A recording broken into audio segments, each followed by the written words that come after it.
సమరయ స్త్రీ ఒకతే నీళ్లు చేదుకొనుటకు అక్కడికి రాగా, నాకు దాహమునకిమ్ము. ఆయన శిష్యులు ఆహారము కొనుటకు ఊరిలోనికి వెళ్లి ఉండిరి. యూదుడువైన నీవు సమరేశుడైన నన్ను దాహముకిమ్మని ఎలాగో అడుగుచున్నావు? ఏలయనగా యూదులు సమరయులతో సాంగత్యము చేయరు. నీవు దేవుని వరమును నాకు దాహమునకిమ్మని నిన్ను అడుగుచున్న వాడెవడు అదియు ఎరిగి ఉంటే నీవు ఆయన్ను అడుగుదువు, ఆయన నీకు జీవజలమునిచ్చును. అయ్యో, బావిలోకైనా చదువుకునేందుకు నీకేం లేదే. ఆ జీవజలము నీకెలా దొరుకును? తానును తన కుమారులను పశువులను ఈ బావి నీళ్లు త్రాగి మాకిచ్చిన మన తండ్రి యాకోబుకైనా నువ్వు గొప్పవాడివా? ఈ నీళ్లు త్రాగు ప్రతివాడు మరలా దప్పిగొనును. నేనిచ్చి నీళ్లు త్రాగు వాడెప్పుడు దప్పిగొనడు.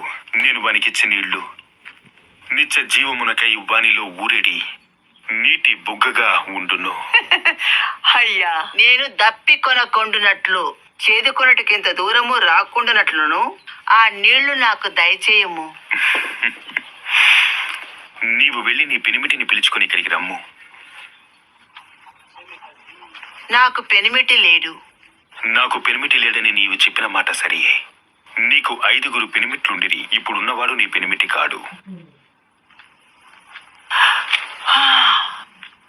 నీవు ప్రవక్తివని గ్రహించుచున్నాను. మా పితరులు ఈ పర్వతమందు ఆరాధించిరి గాని ఆరాధించవలసిన స్థలము యెరూషలేములో ఉన్నదని మీరు చెప్పుదరని. అమ్మా, ఒక కాలము వచ్చుచున్నది.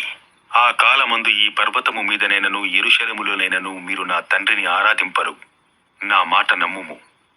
మీరు మీకు తెలియని దానిని ఆరాధించువారు, మేము మాకు తెలిసిన దానిని ఆరాధించువారము. రక్షణ యూదులలో నుండియే కలుగుచున్నది.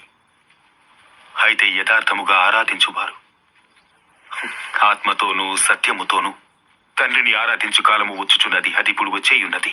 తన్ను ఆరాధించువారు అట్టివారే కావాలనని తండ్రి కోరుచున్నాడు.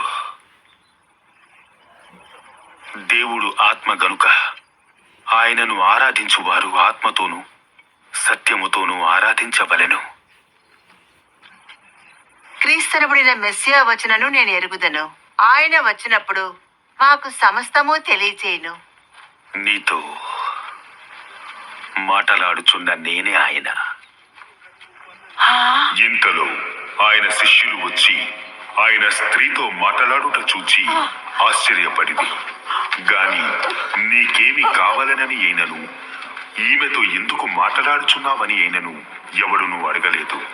ఆ స్త్రీ తన కుండ విడిచిపెట్టి ఊరిలోనికి వెళ్ళి,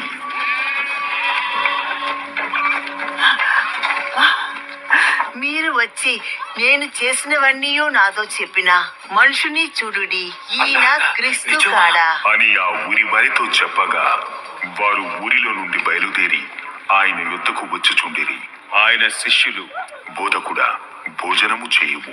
భుజించుటకు మీకు తెలియని ఆహారము నాకు ఉన్నది. ఆయన భుజించుటకు ఎవడైనా నేమైనా తెచ్చనేమో అని ఒకరితో ఒకడు చెప్పుకొనిరి. వారిని చూచి, నన్ను పంపిన వాని చిత్తము నెరవేర్చుటకు ఆయన పని తుద ముట్టించుటయు నాకు ఆహారమై ఉన్నది. ఇంకా 4 నెలలైన తర్వాత కోతకాలము వచ్చునని మీరు చెప్పుదురు కదా. ఇదిగో మీ కన్నులెత్తి మీ పొలములను చూడిడి, అవి ఇప్పుడే తెల్లబారి కోతకు వచ్చి ఉన్నవని. విత్తువాడును కోయువాడును కూడా సంతోషించున్నట్లు కోయువాడు జీతము పుచ్చుకొని నిత్య జీవార్థమైన ఫలము సమకూర్చుకొనుచున్నాడు.